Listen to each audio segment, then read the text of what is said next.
ఇంత హఠాత్తుగా అవినాష్ రెడ్డి అంటే వైసీపీ ఎంపీ జగన్కు సన్నిహితుడు, కుటుంబ సభ్యుడు మాత్రమే కాకుండా వివేకానంద రెడ్డి హత్య కేసులో ఆయన మీద కదా ప్రధానంగా ఆయన వాళ్ళ నాన్న లేకపోతే ఆయన అనుయాయులు వీళ్ళు కుట్ర పన్నారన్నది సునీతారెడ్డి, వివేకానంద రెడ్డి కుమార్తె చేస్తున్న ఆరోపణ. ఆమె 2-3 సార్లు సుప్రీంకోర్టు, హైకోర్టు, కింద ట్రయల్ కోర్టు అన్ని చోట్ల ఈయన దీన్ని మళ్ళీ తిరగదోడాలి అని అనేక సార్లు ఆమె పెట్టారు. కానీ కింద కోర్టు నుంచి పై వరకు కూడా ఆమెకేం మద్దతు లభించలేదు ఆ విషయంలో న్యాయస్థానాల నుంచి. అంటే సిబిఐ పూర్తిగా విచారించలేదు, లేదా కొన్ని కోణాలే విచారించింది, కొంతమందిని కొంతవరకే విచారించింది, ఇవన్నీ కూడా చెప్పినప్పుడు కోర్టులు అదేంటి ఆ దర్యాప్తు సంస్థలకు అప్పగించాక అవి చేస్తాయి, దాన్ని కూడా మీరు ఎలా నిర్దేశిస్తారన్న వైఖరే వాళ్ళు చెప్పారు. ఆమె చాలా ఫిర్యాదులు పెట్టారు చాలాసార్లు. ఇదంతా అయిన తర్వాత ఒక విధమైనటువంటి నిస్పృహతో కూడా ఆమె మీడియాతో మాట్లాడడం మనం చూసాం. సో ఇలాంటి పరిస్థితుల్లో హఠాత్తుగా అవినాష్ రెడ్డి మీద ఎన్ఫోర్స్మెంట్ డైరెక్టరేట్ ఈడీ అనేది ఎప్పుడు ఎంటర్ అవుతుంది అంటే మనీ లాండరింగ్ జరిగినప్పుడు డబ్బు ఏదో చేతులు మారింది, ఈ కేసులో ఇది చేసినందుకు చాలా డబ్బు దీంట్లో ముడిపడింది. సాధారణంగా ఈడీ వచ్చేది డబ్బుకు సంబంధించిన అంశాల్లోనే. మరి హత్య కేసు, ఆయుధాలు లేదా రకరకాల ఉండాల్సిన చోట ఈడీ అది కూడా హఠాత్తుగా ఎందుకు వచ్చింది అనేది ఒక ప్రశ్న. అయితే వాళ్ళు కొన్ని పత్రాలు దొరికాయని చెప్పడం రెండో విషయం. ఇక మూడోది అత్యున్నత న్యాయస్థానంతో సహా అన్నీ కూడా ఇంక ఇది ముగిసిపోయింది, మళ్ళీ విచారించడానికి ఏమీ లేదు అంటున్న సమయంలో ఈడీ ఎంట్రీ ఇవ్వడం అన్నది మళ్ళీ ఇది మొదటికి వస్తుందా? వివేకానంద రెడ్డి కేసు మళ్ళీ మొదటికి తీసుకొస్తారా? ఏమన్నా కొత్త ఆధారాలు, అనుమానాలు ప్రకటించి దీన్ని సజీవంగా ఉంచే ఒక ప్రక్రియ ఏమైనా మొదలవుతుందా అనే ఒక సందేహం అయితే అందరికి కలుగుతుంది.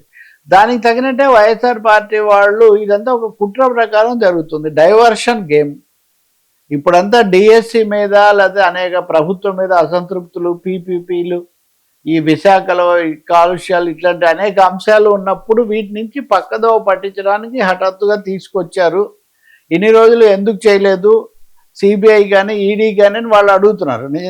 నిజంగా అయితే ఇప్పుడు ఏపీపీఎస్సి మీద అయినా లేకపోతే డిఎస్సి మీద అయినా సిబిఐతో విచారణ జరిపించాలని వాళ్ళు అడుగుతున్నారు. అటువంటిది ఇక్కడికి వచ్చేసరికి ఈడీ ఎందుకు వచ్చింది అని వాళ్ళు ప్రశ్నించడం చూస్తుంటే ఎవరు దీన్ని ఒక కోణం చెప్పడానికి ఏం లేదు. కేంద్రం ఎందుకు తలదూర్చింది, రెండోది రాష్ట్ర ప్రభుత్వం యొక్క వైఖరి ఏంటి, మూడోది వైసీపీ అయితే ఇది కుట్ర అని స్పష్టంగా ఆరోపిస్తున్నప్పుడు వాళ్ళు ఎందుకు చెప్తున్నారు.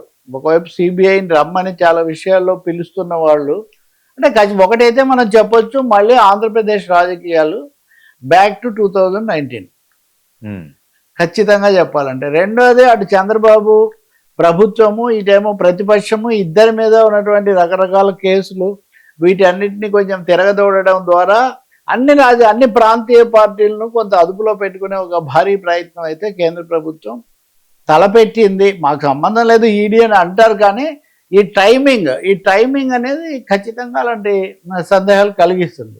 ఇది అయిన తర్వాత ఈడీ మీరు సిబిఐలా కాదు, ఈడీ వాళ్ళు ఆధారాలు దొరికాయి, దొరకలేదు, దొరికితే కొన్ని ప్రకటిస్తారు, లేకపోతే వాళ్ళు ఏదో కోర్టుకు సమర్పిస్తారు. అందువల్ల ఎవరి ఉత్తర్వులతో వచ్చారు, ఏమి ఇందులో నుంచి వచ్చింది, వాళ్ళు ఏమి నిర్ధారణలు చేస్తారన్నది ఒకటైతే, అంతకంటే ముఖ్యమైనది ఇంక ఇది అయిపోయింది కేసు, అమ్మాయ సునీత ఎంత ప్రయత్నించినా ఫలించలేదు అన్న పద్ధతిలో కొంత నిశ్చింతగా ఉందామన్న దీంట్లోకి వస్తున్నటువంటి వైఎస్ఆర్ పార్టీ నాయకులు, ముఖ్యంగా జగన్మోహన్ రెడ్డి కుటుంబం కానీ అవినాష్ రెడ్డి కుటుంబం కానీ ఒక్కసారిగా ఉలిక్కి పడినట్టు అయితే అయింది.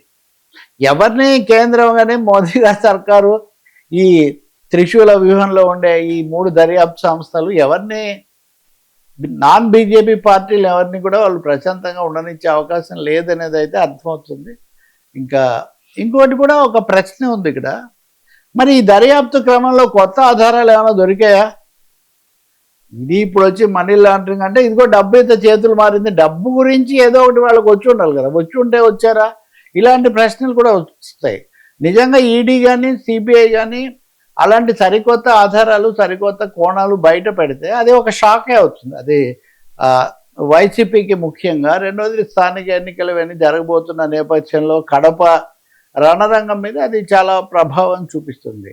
అయితే మనం ఇప్పటివరకు గమనిస్తున్న మేరకు మొన్న కూడా మీరు చూశారు, హఠాత్తుగా సుప్రీంకోర్టుకు ప్రజాప్రతినిధుల కేసులకు సంబంధించిన చిట్టా ఒకటి సమర్పించడం, చంద్రబాబు గారి మీద 19 కేసులు, రేవంత్ రెడ్డి మీద 89 కేసులు, వీళ్ళు ఆయన 4వ స్థానంలో, ఈయనేమో టాప్లో ఉన్నారు, ఇవన్నీ కూడా చెప్పటం.